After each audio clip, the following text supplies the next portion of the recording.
படையாண்ட மாவீரா திரைப்பட பாடல்கள் மற்றும் முன்னோட்ட வெளியீட்டிற்கு வந்திருக்கிற நான் பெரிதும் மதிக்கிற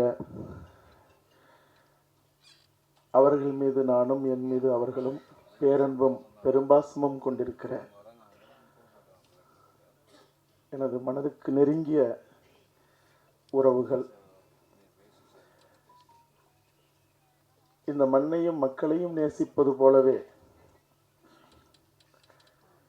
ஒரு பக்கம் என் திரைத்துறையையும் என் திரை குடும்பத்தையும் நேசிக்கிற எனது மனதுக்கு பிரியப்பட்ட பேரன்பு கொண்ட மேடையிலேயும் மேடைக்கு கீழேயும் இருக்கிற உங்கள் அனைவருக்கும் எனது மனம் நெகிழ்ந்த நன்றியும் வணக்கமும். இது நான் இயக்கி நடித்திருக்கிற படைப்பு. உண்மையிலே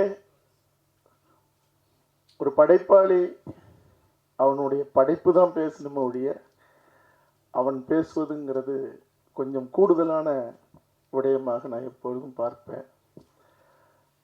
ஆனாலும் கூட சில விடயங்களை இங்கே நான் சொல்ல வேண்டியது இருக்கு. இந்த படைப்பு விகே ப்ரொடக்ஷன்ஸ், அதாவது நெய்வேலியில் தொடங்கி என் மீது பெரும் அக்கறை உண்டு. இப்படியே ஓடிக்கிட்டு இருக்கிய வழக்கு, வம்பு, சண்டை, எந்த மூலையில் எது நடந்தாலும், நீட்டுக்கான போராட்டமா, அனிதா வீட்டில் வழக்கு, காவேரி பிரச்சனையா, கத்திப்பாரா பாலம், மீனவர் பிரச்சனை, ஸ்டெர்லைட் பிரச்சனை, கன்னியாகுமரிக்கு ஓடுறது, ராமேஸ்வரத்துக்கு ஓடுறது, அதுக்கப்புறம் ஓடி அடங்குற நேரத்தில் இல்லை ஓடிக்கிட்டே இருக்கும்போது அல்லது களத்திலே பிடிச்சி தூக்கிட்டு போய் உள்ளே வச்சுறது, புழல். இப்படியே இருந்தால் எப்படி? சந்தனக்காடு போல் ஒரு படைப்பு எடுத்துட்டு இப்படி போய் எப்பப்போ முடங்கிறதுங்கிறது சரியானதல்ல அப்படின்னு என் மேலே அக்கறை கொண்டு ஐயா கிரியாடெக் பாஸ்கர், ஐயா உமாதேவன், சகோதரர் குரல் அமுதன், ஐயா நீலமேகம், இப்படி எண்ணற்றவர்கள், இங்கே மருத்துவர் மோகனசுந்தரம் ஐயா, இப்படி எல்லாருமே சேர்ந்து இல்லை அப்படின்னு சொல்லி இப்படி ஒரு படைப்பு செய்யலாம் அப்படின்னு அது அங்கே உருவாகி, அதன் பிறகு ஒரு கட்டத்தில் நிற்கும்போது, ஏன்னா மகிழ்ச்சி படம் எடுக்கும்போது என்னுடைய பேரன்பிற்குரிய சகோதரர், என் வாழ்க்கையில் மிக முக்கியமான ஆளுமைகள் தான் இங்கே இருக்காங்க.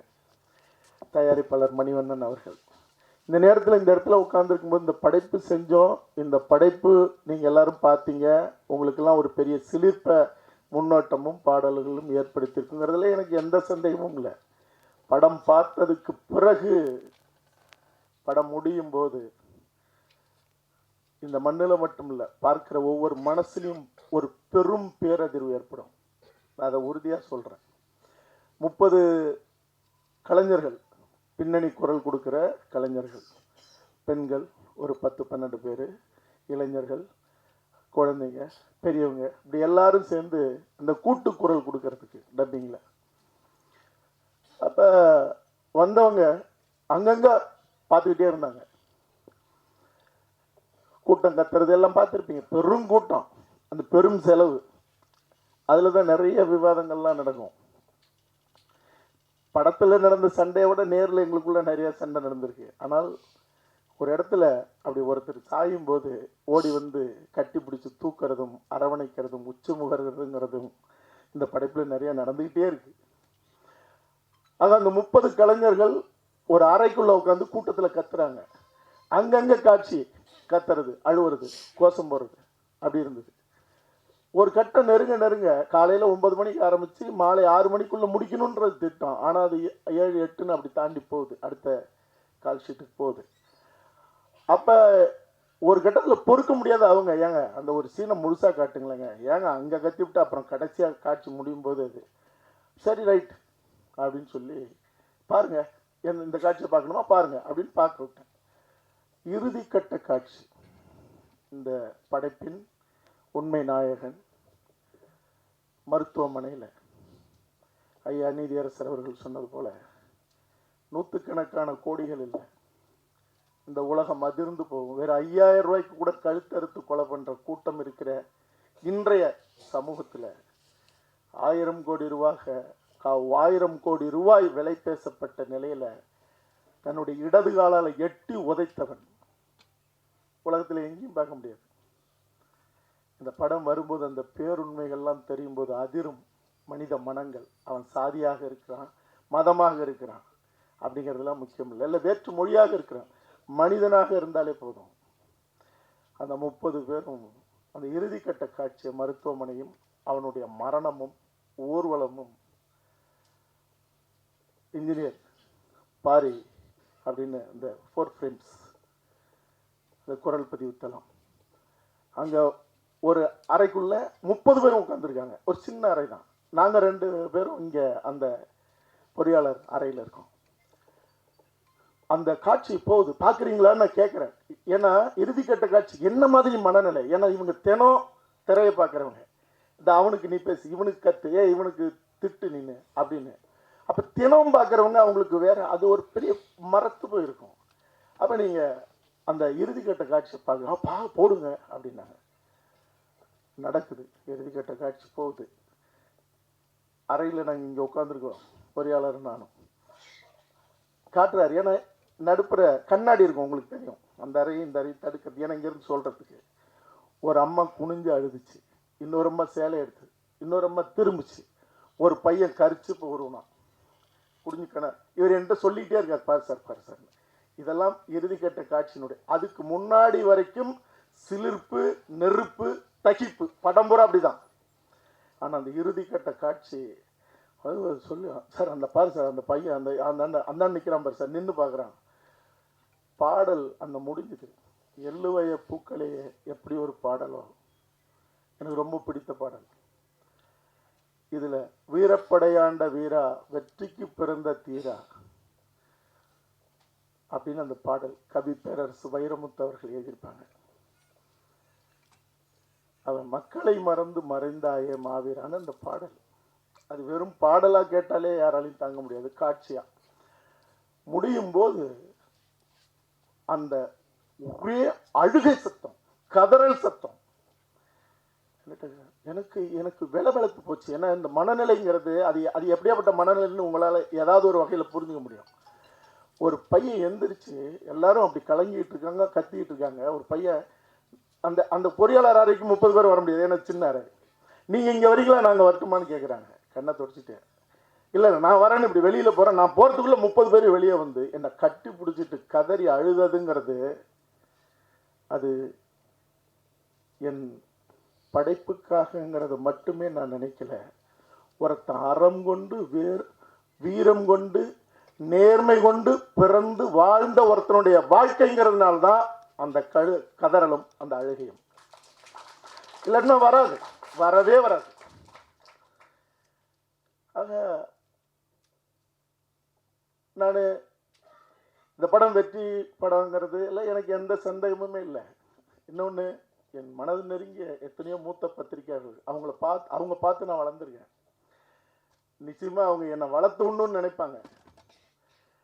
ஒரு படைப்பை எடுத்துட்டு ஒரு படைப்பாளி கெஞ்சவே கூடாது. உரிமை வேற, எப்படியாவது பாருங்க, எப்படியாவது வெற்றி அடைவீங்க. நீங்க வெற்றி அடைய வைக்கிறதுக்கான தரமும் தகுதியும் அறமும் நேர்மையும் உண்மையும் அந்த படைப்புல இருக்குன்னா உலகத்துல யாராலையும் அந்த வெற்றியை தடுக்கவே முடியாது. இந்த படைப்பினுடைய வெற்றிங்கிறது அது நான் இவ்வளவு காலம் போராடினேன், எல்லாரும் தெரியும். எல்லாத்தையும் விட்டுட்டு ஓடும்போது தான் இழுத்து பிடிச்சி என்னை நிறுத்தி இடையில என்னுடைய போராட்டம் குறைவாக இருக்கும். அப்படி இருந்தும் பரந்தூருக்கு போயிட்டேன். போய் அங்கே உண்டில்லன்னு பண்ணிவிட்டேன். வந்த உடனே பெரிய ரைடு இவங்க தான், யாருக்குன்னு அடங்குற ஆள் இல்லை. ஆனால் பணம் போட்டவர்கள் சொல்லும்போது நான் யோசித்தேன், இந்த படைப்பு படையாண்ட மாவீரனுடைய வெற்றி. அதாவது நான் சந்தனக்காடு எடுத்தேன், ஒரு இனமும் வனமும் சிதைந்த வரலாறு. அதிகாரத்தை கையில் வச்சிருக்கிறவன் ஆட்சியாளனா இருக்கலாம், அமைச்சரா இருக்கலாம், காவல்துறை அதிகாரியா இருக்கலாம், எவனா இருந்தாலும் எங்கள் மண்ணில் அங்க நடத்தின அந்த காட்டு மிராண்டி வேட்டை வெறும் மான மயில மட்டும் அடிச்சு திங்கல. எங்கள் வீட்டு பெண்களை சிதைச்சு நூற்றுக்கணக்கான பேர் அந்த காவிரி ஆத்துல தூக்கி போட்ட அந்த காட்டு மிராண்டிகள், அவன் தேவாரமாக இருக்கட்டும், இல்லை எண்ணற்ற அதிகாரிகளா இருக்கட்டும், உரிச்சு எரிச்சு சாம்பலாக்குன அந்த படைப்புல. ஏன்னா என் மொழியை பேசுகிற, என் இனத்தை சார்ந்த, அல்லது என் மண்ணில அவன் எந்த சாதியாக இருந்தாலும் யாராக இருந்தாலும் எங்கள் வீட்டு பெண்களையும் எங்கள் வீட்டு ஆண்களையும் அவன் அச்சுறுத்தினாலோ அடிமைப்படுத்தினாலோ அடிச்சாலோ அழிச்சாலோ அவன் எவனாக இருந்தாலும் அவன் இந்த மண்ணில் இந்த உலகத்து முன்னாடி தலைகுனினும் தான் நான் சந்தனக்காடு எடுத்தேன். அது ஒரு இனமும் வனமும் சிதைந்த வரலாறு. முந்திரிக்காடு, ஒரு நிலமும் ஒரு இனமும் அழிக்கப்பட்ட வரலாறு இது. அந்த பின்புலத்தை பாருங்க. இந்த படம் பேசும், இந்த படம் அடிக்கும், இந்த படம் ஏற்படுத்துகிற அந்த கேள்வியும் வேள்வியும் பதில் சொல்றதுக்கு இங்க யாரும் இருக்க முடியாது, ஆள் இல்லை. ஆனால் அறம் பேசியதுனால், இந்த படத்தை எதையுமே செய்ய முடியாத ஒரு நிலை இருந்ததுனால இன்னைக்கு எல்லாத்தையும் தாண்டி அவங்கள நம்ம வாழ்த்துறதும் சரியானதா அல்லது தூற்றுறதும் சரியானதான்னு எனக்கு தெரியல. இந்த படத்தை பார்த்த சென்சார் போர்டு அதிகாரிகள் மெம்பர்கள் யாராலையும் எதுவுமே சொல்ல முடியல. பாடலை கொண்டுட்டு போகும்போது பல கட்டுகளை கொடுத்தவங்க படம் பார்த்தாதான் நாங்க பாடலுக்கு அனுமதி கொடுப்போம்னு சொல்லி முதல் முறையாக தமிழ் திரை வரலாற்றுல முடியாதுட்டாங்க. எனக்கும் அவர்களுக்கும் கடுமையான வாக்குவாதம். ஆனா நான் படத்தை எடுத்து முடிச்சு கொடுத்தேன். கொடுத்ததுக்கு பிறகு நீங்க அவ்வளவு பெரிய மாவீரனுடைய வரலாறு இவ்வளவு செறிவாகவும் இவ்வளவு வலிமையாகவும் சொல்லும் போது ஏன் அவருடைய படத்தையே நீங்க தொடக்கத்துல போட்டு சமர்ப்பணம்னு நீங்க செய்யக்கூடாதுன்னு என்னை கேட்டு அப்படிதான் நான் பதிவு பண்ணியிருக்கேன். ஆமா, இது காடு வெட்டி குரு அவர்களுடைய ஒரு பெரு வரலாறு, வீர வரலாறு. அவர் வரலாறு ஏன் எடுக்கணும் அப்படின்னா, நான் எதையும் உங்கள்கிட்ட மறைக்க தயாராக இல்லை. எந்த சமூகமானாலும் தமிழ் சமூகம் பாதிக்கப்படும் போதெல்லாம் ஓடி ஓடி நின்று போராடி மிக கடுமையாக பாதிக்கப்பட்ட நிலையில ஏன் நான் காடு வெட்டி குரு அவர்களுடைய வரலாறு எடுக்கணும்? ஆட்டோ சங்கர் வன்னியர் இல்லை, வீரப்பன் வன்னியர். ஆட்டோ சங்கர் எடுக்கும்போது நான் சாதியாக பார்க்கப்படலை. அனிதா வீட்டில் போராடும் போது இன்னைய வரைக்கும் என் மேல மட்டும் வழக்கு இருக்கிற நிலையிலும் என்ன சாதியா பார்க்கப்படலை.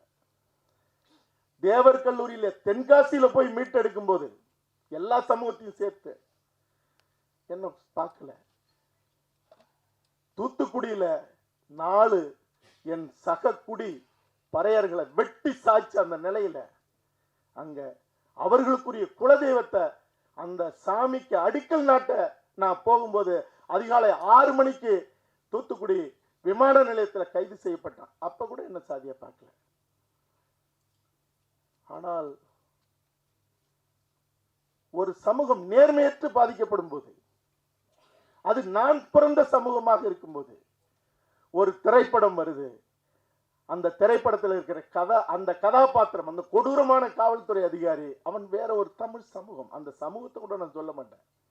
ஏன்னா அவ்வளவு கொடூரமான தேவாரம் எங்கள் வீட்டு பெண்களை எத்தனையோ பேர் சிதைச்சு வன்புணர்ச்சி செஞ்சு 3 நாள் துணி கூட கொடுக்காம நிர்வாணப்படுத்தி நின்ன நிலையில அப்பொழுது கூட அந்த காட்டு மிராண்டினுடைய சாதியை நான் சொல்லல. ஏன்னா 50,000 ஆண்டுகள் வரலாறு கொண்ட தமிழ் பேரினத்தின் ஒரு பிரதிநிதி. அந்த சமூகத்தை சொல்லி இழிவுபடுத்தக்கூடாது. ஆனால் வேற ஒரு சமூகத்தவனை அவன் பேரை வச்சு, இவர் குரு அவர்களுடைய பேரை வச்சு அவர்களுக்குடைய சின்னத்தை அங்க பொருத்தி இன்னைக்கு அதை அவமானப்படுத்தின நிலையில ஏன் இது தவறு? ஒரு அற்புதமான படைப்படுத்திட்டு ஏன் இதை செய்யணுங்கும் போது திருமண பக்கம்லாம் என் காது செவிடாகிற அளவுக்கு நான் சாதி வெறியனாக கட்டமைக்கப்பட்டேன். அப்ப என்னுடைய நண்பர், என்னுடைய சகோதரன், ஒரு ஊடகவியலாளர், நீ செஞ்சது தப்பு, கௌதமன் கேட்டதுல என்ன குறை அப்படின்னு அந்த இயக்குனர்கிட்ட கேட்டபோது, ஆமா எனக்கு தெரிஞ்ச வரைக்கும் அவன் தாதா தானே, ரவுடி தானே, ஏன் உங்க கௌதமன் சந்தனக்காடு எடுத்தாருல்ல, அவனுடைய வரலாறு எடுக்கட்டும், சொல்லட்டும். சொன்னபோது ஒரு புன் சிரிப்பு மட்டும்தான். ஏன்னா என் இனத்தை பார்த்து, என் தமிழினத்தை பார்த்து சவால் விடும் போதே எவனாக இருந்தாலும் எதிர்கொண்டு ஐநா சபை வரைக்கும் போய் 3 முறை நின்னா, நான் பிறந்த சமூகத்தை நேர்மையற்ற முறையில் கரைப்படுத்தும் போது, அந்த சமூகத்தில் பிறந்ததுனாலேயே நான் கேட்டதுக்காக என்னை இப்படி கரைப்படுத்தும் போது, ஒருத்தன் அறத்தோடு வீரத்தோடு நேர்மையோடு வாழ்ந்த ஒரு வரலாற்றை அசிங்கப்படுத்தும் போது வேடிக்கை பார்க்க கூடாதுங்கிறது மட்டுமில்ல காரணம். நான் பூசி மொழிகள்லாம் ஒரு காலமும் பேசினதில்லை, இப்பவும் அதைத்தான் நான் சொல்ல போறேன். என்னன்னா, தமிழ் சமூகத்தின் உங்க உலகத்தின் மூத்த குடி தமிழ் குடி, கவிப்பேரரசு வைரமுத்து அவர்கள் எழுதியிருக்காங்க. அந்த மூத்த குடியில பெருங்குடி வன்னியர் குடி. அது பெருமைக்கோ தம்பட்டமாக சொல்றது இல்லை. அந்த பெருங்குடிய நீ யாரோ ஒருத்தர் அசிங்கப்படுத்தும் போது ஒட்டுமொத்த அந்த தமிழ் சமூக அந்த அந்த அந்த தமிழ் சமூகத்தில் இருக்கிற அந்த பெருங்குடி கொந்தளித்து நீதி கேட்கும் போது, ஒரு மாடு ஆடு நாய்கிட்ட கால் பட்டா கூட அது கத்துச்சுன்னா ஐயோ சாரி அப்படின்றோம். நம்ம ஒரு பொருள் மேல கையப்பட்டா தொட்டு கும்பிடுறோம். ஒரு சமூகமே கதறுது, தப்புங்குது. ஆமா நான் சொல்லுவேன், உன்னால என்ன செய்ய முடியும், ஆமா அப்படின்னு என்ன திமிரு, என்ன அகங்காரம். இதே இடத்துல என்னுடைய சந்தனக்காடு, அந்த காட்டுமிராண்டிகள் சிதைக்கப்பட்ட அந்த செந்தமிழ் நாடுன்னு அந்த படைப்பெங்க போட்டு இதே இடத்துல நான் பேசினேன். நாங்க பேசுறதுக்கு அப்புறமும் அதே திமிரு, அதே கொக்கரிப்பு. அப்ப நான் சொல்றது, உனக்கு எதிரின்னா அந்த சமூகத்தின் தலைவர்னா, உனக்கு ஆளுமை இருக்குன்னா, ஆண்மை இருக்குன்னா நேருக்கு நேரம் மோது. ஆனால் இந்த சமூகத்துல ஒரு பெருங்குடியா தமிழ் மொழிக்காக இனத்துக்காக எல்லாரும் நிற்கிறான்.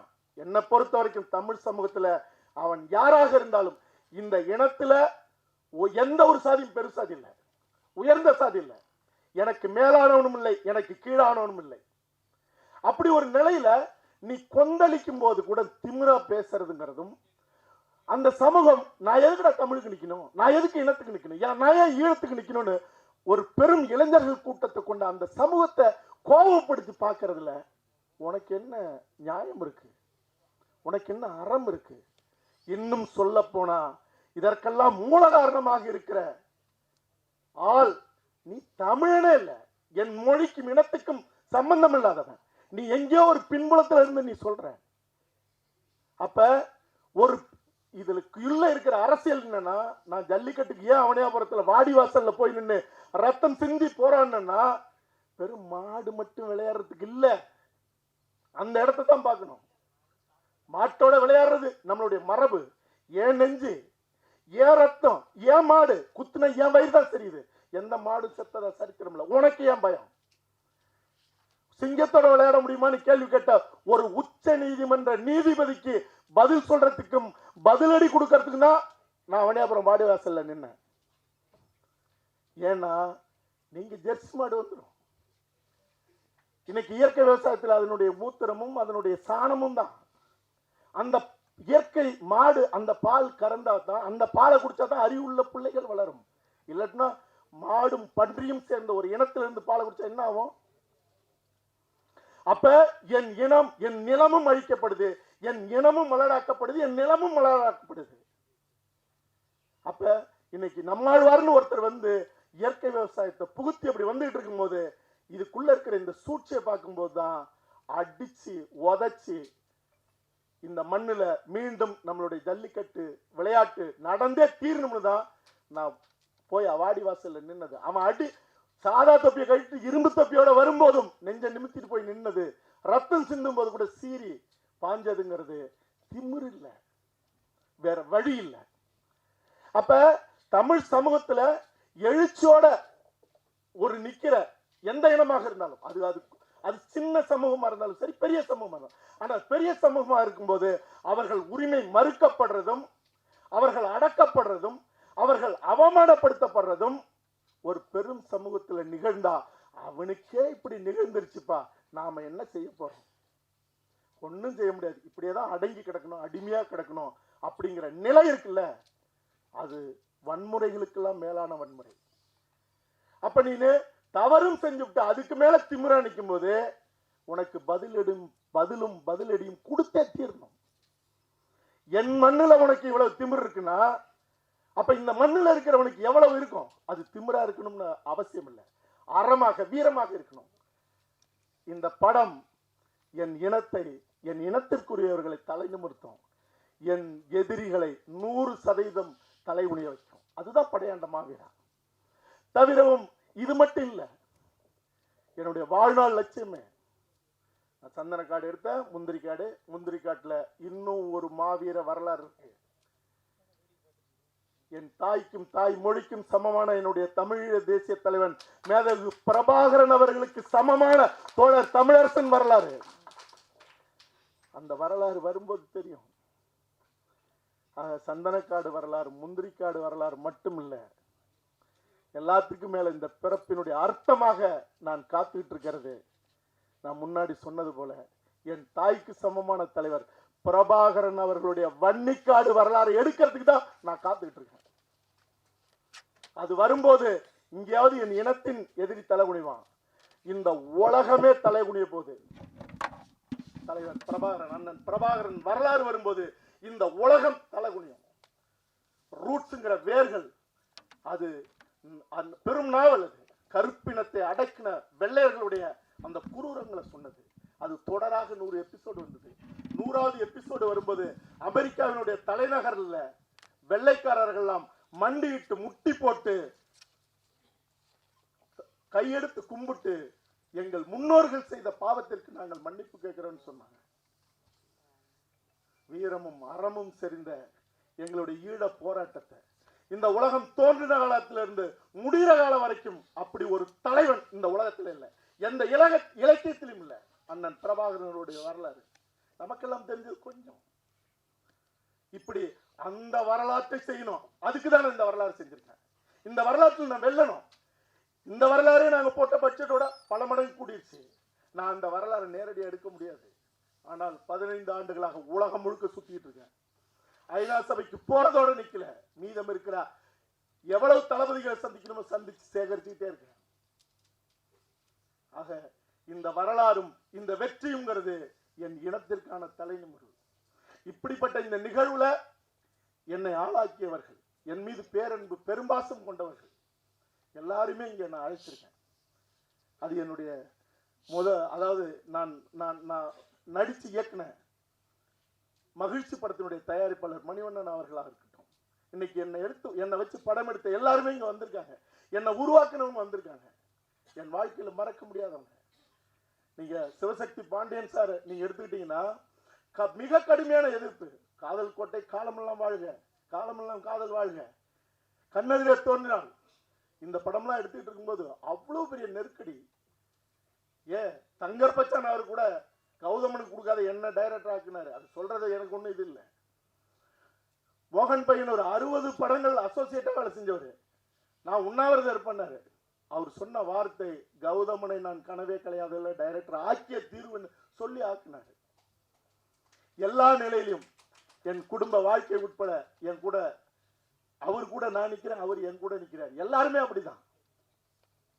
அது மாதிரி இந்த படைப்பு ஒரு கட்டத்தில் தடைப்பட்ட போது நான் இருக்கேன், நான் கூடவே இருப்பேன்னு சொன்ன என்னுடைய சகோதரர் கிருஷ்ணமூர்த்தி, முதல்ல யாருன்னே தெரியாத வையினாரு, முன்னாள் எம்எல்ஏ அவரு ராஜான்ட்டு, திருப்பத்தூர் எம்எல்ஏ, போன் பண்ணி சொல்லி கௌதமனை அப்படி சொல்லிவிட்டான்னு சொல்லி என்னை பத்தி சொன்னதுக்கு அப்புறம் அண்ணா நான் சென்னைக்கு வரேன் அப்படின்னாரு. திரும்ப இது எந்த குரல்னு எனக்கு தெரியல, ஏன்னா இவரு தான் போன வையினவரை போன நான் ஏன் பதிவு பண்ணி வைக்கணும்னு.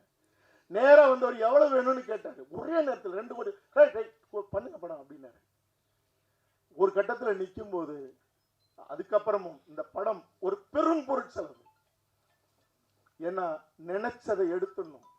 நான் கொஞ்சம் வதச்சதா தான் நினைக்கிறேன். கடைசி கட்டத்தில் ஐயா சரவணராஜ் அவர்கள் ஒவ்வொரு முறையும் அதை பார்த்துட்டு இவ்வளவு தூரம் வந்துருச்சுல்ல, அடுத்த கட்டம் நான் பாத்துக்கிறேன் செய்யுங்க, நல்லா செய்யுங்க. இந்த விழாவை கூட சத்தியம் தேட்டர்ல வைக்கணும்னு சொன்னவர் அவரு. என்ன செலவா பார்த்துங்க அப்படின்னா, ஆனா அது வேலை நேரமாக இருக்கு, காலை நேரத்துல தான் தராங்க. இந்த அரங்கம் பத்தாது அப்படின்னு. ஆக இப்படி நீங்க சில்வா மாஸ்டர் என் கூட பிறக்கலன்னு நான் நினைக்கிறேன். முதல் முறையாக இந்த கதையை சொல்றேன். சார் சீனா நல்லா இருக்கு சார், ஸ்கிரீன் டிரைவர் நல்லா இல்லைன்னு சொல்லிட்டு எந்திரிச்சு போயிட்டாரு. எவ்வளவு உங்களுக்கு மாஸ்டர் சம்பளம்? வெளியே கேள்விப்பட்டிருக்கீங்களா? பெரிய சம்பளம் ஒரு நாளைக்கு. உண்மையா சொல்றேன், அந்த ஒரு நாள் சம்பளம் கூட முழுசா நான் கொடுத்தேன்னு தெரியாது. ஆனா என் கூட 25 நாளைக்கு மேல இந்த படைப்பை ஒரு நெருப்பு தகிக்கிற அந்த காட்சிகள். ஏன்னா எனக்கு வெறி. நேர்ல சண்டை போடுறதே மரபணுல இருக்கிறதுன்னு வைங்க, காட்சியாங்கிறது நான் விஜயகாந்தோடைய அவரை பார்த்துதான், சிவப்பு மல்லியை பார்த்தேன், எங்க அப்பா கம்யூனிஸ்ட் போராளி, அதை பார்த்துதான். ஆக இந்த அவர் என்னை பயன்படுத்தினதும், நான் அவருக்கு எனக்கு இதெல்லாம் வேணும்னு கேட்டதும், அவர் என் கூட செஞ்சு கொடுத்துட்டு எப்ப சார் எப்ப ரிலீஸ் சார், எப்ப பணம் வரும்னு ஒரு நாள் கேட்டதில்லை.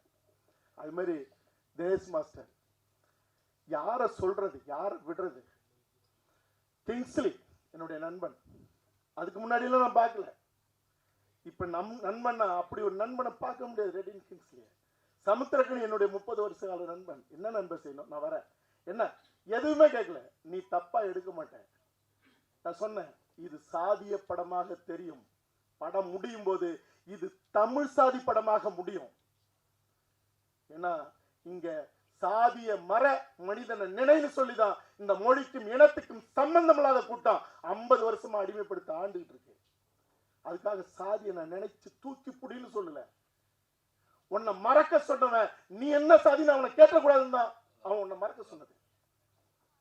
நீ சாதி எல்லாம் உன்னால எந்த காலத்திலும் மரத்தை விடு, மதத்தை விடு, சாதி விடுனா உடனே விட்டுறாங்களா? எவனா கூட சொல்லுங்க, மதத்தை விடுங்கன்னு எவனா சொல்லுங்களேன் பார்ப்போம். எவன் கேட்பான்? எவனுமே கேட்க மாட்டான். சாதியை விடுங்கன்னு சொல்லுங்க, கை தட்டுவான். எந்த சாதியை விட மாட்டான். என்னன்னா, எங்க மாமா வீட்டு சொந்தத்துக்கு கல்யாணத்துக்கு போயிருந்தாங்க, எங்க அத்தை வீட்டுக்கு போயிருந்தாங்க, யாருக்கு பொண்ணு கொடுக்கறது? எங்க சொந்தத்துல தான் ஒருத்தர். அப்புறம் என்ன சாதி எங்க ஒழியறது? எங்க ஒழிச்சிங்க? நீங்க ஒழிக்க ஒரு காலமும் முடியாதுங்கிறது அது சாத்தியப்படுத்தலாம் ஒரு அறமான அரசு வரும்போது. ஆனால் ஏற்றத்தாழ்வு பார்க்கிற மனநிலையை அடியோடு வெட்டி வீழ்த்தணும். எனக்கு இவன் கீழானவன், எனக்கு மேலானவன் இருக்கக்கூடாது. அப்ப எல்லாரும் என் சகோதரன். இந்த படத்துல ஒரே ஒரு விஷயம் தான் நான் சொல்லியிருக்கேன், உன்னையும் இந்த மண்ணையும் காக்கணும்னா ஒரு தாய் மக்களா நில்லுங்கடாங்கிறது தான் இந்த படம். அது அவனுடைய அடையாளத்தோட சொல்லியிருக்கேன். ஏன்னா எப்பவுமே எண்ணிக்கையில் குறைவானவர்களை எப்பொழுதும் தவறாக நடக்கூடாது. அவனை ஒழிக்கிறன்னா ஒழிக்க முடியாது. ஆனால் எண்ணிக்கையில் பெரும்பான்மை இருக்கிறவனுடைய மனசுல இருக்கிற அழுக்கை அகற்றாமல் இங்க ஒரு சமூக நல்லிணத்தை ஏற்படுத்தவே முடியாது. அந்த உண்மை தெரியாத எவனாவது நான் ஒழிக்கிறேன்னா, எவன் ஒழிச்சான்? ஏன் 50 வருஷமா ஒழிக்கல? சாதிய மர மனிதனை நினைன்னு சொல்லி ஆட்சி அதிகாரத்தை எங்கள்கிட்ட கொடுத்தா ஒழிச்சிருன்னு எவனா ஒழிச்சிருக்கான்? தமிழ் சாதி உரிமைகளை ஒழிச்சிருக்கான். என்ன ஏன் நம்ம இடஒதுக்கீடு கேட்கிறோம்? என்ன ஏன் சாதி வாரி கணக்கெடுப்பு நடத்த கேட்கிறோம்? ஏன் நடத்த மாட்டேன்? நீ யாருன்னு உனக்கு தெரிஞ்சிடும், எங்களுக்கு தெரிஞ்சிடும். அங்க உட்கார முடியாது. எல்லாருக்கும் தெரிந்தாலும் யாராருக்கு என்ன பங்கோ அந்த பங்கீடு நடக்காமல் தமிழ் சமூகம் அமைதியும் உறாது, உரிமையும் கிடைக்காது. அதற்கான அடையாளமாக தேவைப்படுற இடத்துல நான் சொல்லியிருப்பேன் ஒழிய நான் அதுக்கு மேல விளக்கம் சொல்லணும்னு அவசியம் இல்லை. ஆக இந்த படைப்பு படையாண்ட மாவீரா. இன்னைக்கு நான் இங்க எல்லாரையும் சொன்னேன். என்னுடைய பேரன்பிற்குரிய சகோதரர் சீமான் அவர்கள் எந்த ஒரு விடயமா இருந்தாலும் அது ராத்திரி 1 மணியா கூட இருக்கும்.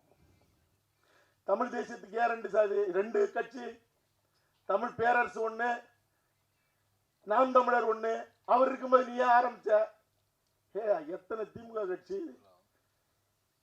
திராவிட கட்சிகள், எத்தனை கட்சிகள்? தமிழ் இனத்தை காக்க, தமிழ் மண்ணை காக்க திசைக்கு ஒரு தலைவன் தேவை. திசைக்கு ஒரு தலைவனை தமிழ் சமூகம் உருவாக்காமல் ஒருத்தன் வீழ்ந்தா இன்னொருத்தன் எழுதணும்.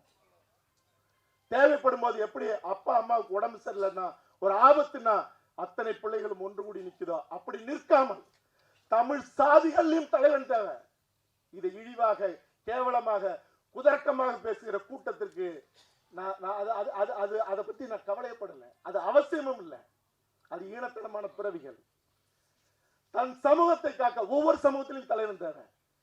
அத்தனை தமிழ் சாதிகளும் ஒன்று சேர்ந்து நின்று தமிழ் நிலத்தை இது என் நிலம், இது என் தாய் நிலம், இது என் தாய்மொழின்னு ஒன்று சேராம ஒரு காலமும் விடியல் கிடைக்காது. இன்னைக்கு ஒன்னு சாதியை பிரிச்சு வச்சுட்டு தானே என்ன செய்யறான், விலை கொடுத்து வாங்குறான். இந்த சாதி நான் எடுத்துக்கிறேன் திமுக, இந்த சாதி அண்ணா திமுக நான் விலைக்கு வாங்கிக்கிறேன். என்ன ஈனத்தனம். சாதியை ஒழிச்ச நீ சாதி தலைவர்கள்லாம் விலை பேசுவாங்க, பொட்டிக்கு கொடுப்ப, சீட்டு கொடுப்ப, அப்புறம் தான் நீ பிரிச்சு வச்சிருக்கிய. அப்புறம் எங்களுக்கு சரி வாங்குறிய ஆளை விலைக்கு வாங்குறிய, அவனுக்கு பதவி கொடுக்குறியா? என்ன அயோக்கியத்தனம். ஒரு குரல் எழுந்தது, கூட்டணி கூட்ட ஆட்சியில பங்கு வேணும்னு. இது இப்ப இல்ல, முன்னாடியே எல்லா தலைவர்களையும் அடக்கிட்டாங்க. ஆட்சியில பங்கு கொடுத்தா என்ன ஆகும், அவன் சமூகத்தை வளர்த்துக்கிட்டே இருப்பான். இப்ப என்ன, உனக்கு பொட்டி வேணுமா வாங்கிக்க போயிரு. என்ன அயோக்கியத்தனம். அது இனிமே நடக்க கூடாது, இனி நடக்காது. இது இந்த படம் தமிழ் சமூகத்தினுடைய பேராயுதம். இப்படி எல்லாம் எண்ணற்ற பிரச்சனைகள் நடக்கும் போது அல்லது எதுவாக இருந்தாலும் முன்னாடி சொன்னது போல ஏன் ரெண்டு கட்சி நாங்கள் எப்போதான் மேடையில் சந்திக்கிறோம், எப்ப தேவையோ அப்பொழுதெல்லாம் நாங்கள் பேசிக்கிட்டே தான் இருக்கோம். நான் விழும்போது ஒரு காலமும் அவர் வேடிக்கை பார்க்க மாட்டார். அவர் விழும்போது அல்லது அவர் வீழ்த்தப்படும் போது அவன் எவனாக இருந்தாலும் இல்ல எவனாக இருந்தாலும் நான் போய் நிற்போம் முதலாளா. இந்த தமிழ் சமூகம் விழும்போது தேவனா இறுக கைப்பற்றி அவரோட மட்டும் இல்ல இன்னும் தேவையானவர்கள் எல்லாம் ஒரு நேரத்தில் காலம் ஒன்று சேர்க்கும். என் இனத்தின் எதிரிகளை இந்த மண்ணில இருந்து ஓட ஓட அடிச்சு விரட்டாம இந்த மண் இந்த இனம் தலை நிமிராத எங்கள் தலை சாயாது. படையாண்ட மாவீரா அதற்கான தொடக்கம். இந்த படைப்புல இறுதியாக இந்த படைப்புல என்னோடு பணிபுரிந்தவர்கள், அது ஒளிப்பதிவாளர் கோவி ஜெகதீஸ்வரனாக இருக்கட்டும், ஐயா ராஜமுகமது இரவு பகலாக அதாவது பட தொகுப்புல எடிட்டிங்ல எல்லாருமே, அவர் மோகனா இருக்கட்டும் ஆர்ட் டைரக்டர், இப்படி யாருன்னு நான் பிரிச்சு சொல்லணும்னு யாரும் தப்பா எடுத்துக்காதீங்க. எல்லாருமே என்னுடைய தயாரிப்பு குழுமம், தம்பி நிர்மல்ராஜ், தம்பி விக்னேஷ், இப்படி எல்லாருமாக இந்த படத்துல என்னுடைய வேகத்தை மட்டும் இல்ல இன்னும் சொல்ல போன என்னுடைய கோபத்தையும் உள்வாங்கிட்டு தாங்கிட்டு இந்த படத்தை ஒரு நெருப்பு சிற்பமாக கொண்டு வந்த என்னுடைய பெருமரியாதைக்குரிய என்னுடைய பெரும் பாசத்திற்குரிய இந்த படைப்பு சம்பந்தப்பட்ட அண்ணன், அதாவது உடையலங்கார நிபுணர் முருகனாக இருக்கட்டும், சசியா இருக்கட்டும், ஒப்பனை செய்த சசி அவர்களாக இருக்கட்டும், இப்படி எல்லாருக்கும் என்னுடைய பேரன்பும் பெருநன்றிகளும். இந்த படைப்பு வெல்லுவதற்கு என்னுடைய பேரன்பு கொண்ட சகோதரர்கள், ஊடகவியலாளர்கள், நீங்க என்ன செய்யணுமோ அதை செய்வீங்கன்னு நான் நம்புறேன். ஒட்டுமொத்தமாக தமிழ் சமூகம் இந்த படைப்பு கொண்டாடுவதோடு தொடர்ந்து வன்னிக்காட்டின் பயணத்திலும் நாம் சந்திப்போம், பயணப்படுவோம். நான் பேர் யாரையும் சொல்லாம விட்டா நம்மளுடைய ஐநா கண்ணன் அவர்கள் வரைக்கும் எண்ணற்றவர்கள் என்னுடைய நன்றிக்குரியவர்கள். சுந்தரவதனம் ஐயா அவர் இங்க இந்த நிகழ்வுக்கு வரல. இப்படி எல்லாருக்குமாக என்னுடைய நன்றிகளும் வணக்கங்களும். என் பையன் தமிழ் கௌதமன் அவன் பேசணும்னு எல்லாரும் சொன்னப்ப என்னப்பா எனக்கு பதட்டமா இருக்குன்னா, இந்த படத்தை பார்த்துட்டு வசந்தபாலன் என்னுடைய நண்பர் என்ன சொன்னாரோ எனக்கு ரொம்ப அவருடைய படைப்புக்கு நான் ஒரு தீவிரமான ஒரு ரசிகன் நான். ஏன்னா அசலான படைப்பு செய்யறது. அவன் சொன்னா நீங்க பேசி முடிச்ச உடனே ஒரு வார்த்தை கூப்பிடுங்கப்பா, நான் வேணா பேசுறேன்னா வா பேசு.